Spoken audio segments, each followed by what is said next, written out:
Hi there. Welcome to my website today. Hope you'll spend a little time looking it over, seeing my new column, and looking at some of the bits of information we put up that will amuse you and hopefully educate you a little bit. I wanted to comment today, if I could, about some of the confrontations in America.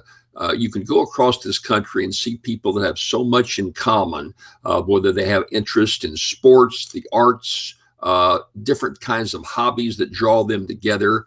There's so many ways that we amalgamate and merge, and yet more and more we're defined by the letter after your name, the R or the D. If you're Republican, that puts you in a whole different focus in terms of the president, in terms of your views on social issues. If you're a D, it just goes the opposite direction. And unfortunately, we're seeing that amalgamate to define itself in this current election coming on up.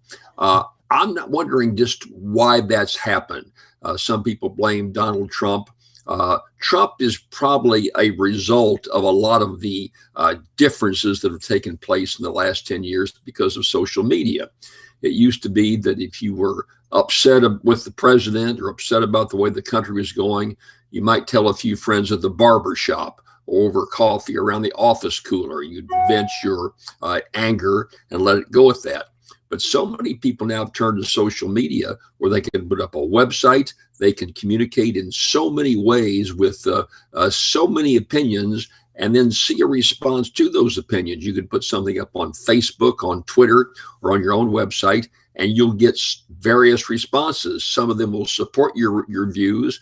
Other will enrage you because they disagree with you. And so that just ups the efforts all the more, the confrontation all the more.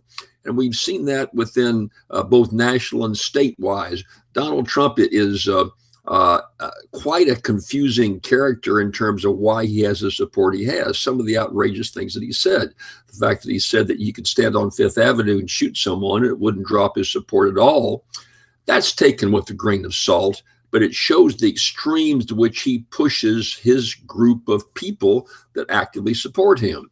And there are social issues as to why it's doing all that in terms of why it's supporting him to such a degree.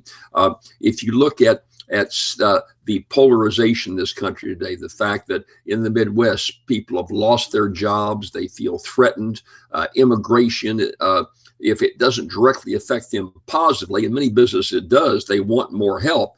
But if they don't see the help and it's someone different in their community, it's a threat to their way of life. And they're good Christian, decent people, or not just Christian, could be Jewish or whatever their religion is, but they have a good religious background. But they like growing up in their comfort zone, and their comfort zone is being threatened. And to that degree, a lot of people go to the president. On the other hand, Joe Biden now is drawing out others who have felt threatened, their jobs taken from them, the union workers now that will be very active in the Biden campaign. And so you'll see that gravitate more in that direction. But Trump is a rare, don't think we're going to see many people more like Trump. In my home state of Louisiana, Governor Edwin Edwards was voted. And if you're from out of state and don't know about Edwin Edwards, he's an interesting, colorful fella, very controversial, very polarizing. I served as a state senator with Governor Edwards back in the 1970s. And most people will say it was the most productive time we've ever had in the history of this state. So many good things happened back then. And he had some lows with, he was there for 4 terms. And so he wasn't all that popular, had some downside to him, was indicted once and was found not guilty. And then finally ended up going to prison for about 8.5 years. After he got out of prison, he was voted by by polls in this state as the most popular governor in the last 100 years. How did he have that staying power? Well, he was bigger than life, if you will. He was polarizing. He made a lot of people mad, but that polarization then balanced off by a lot of people that just loved his personality. He told jokes. He was funny. He was often accused of being a womanizer, which he never denied, and often kind of played on that. So there are rare politicians that go ahead and can attract a cross-section of people, even though you think they wouldn't have a chance of getting elected. I'd argue, though, that that's a reflection of the times. It's a reflection of the Jolie V in Louisiana. It's a reflection of the frustration for Donald Trump. And so the future is not so much on Donald Trump personally in this country. It's the fact that that polarization effect is going to continue unless we find ways to cross this divide. I'm not sure how we do that. The R and the D is so effective. I wish there could be more of an effort to build a independent party. The problem is that the federal laws are stacked against independents. You just can't get into the debates.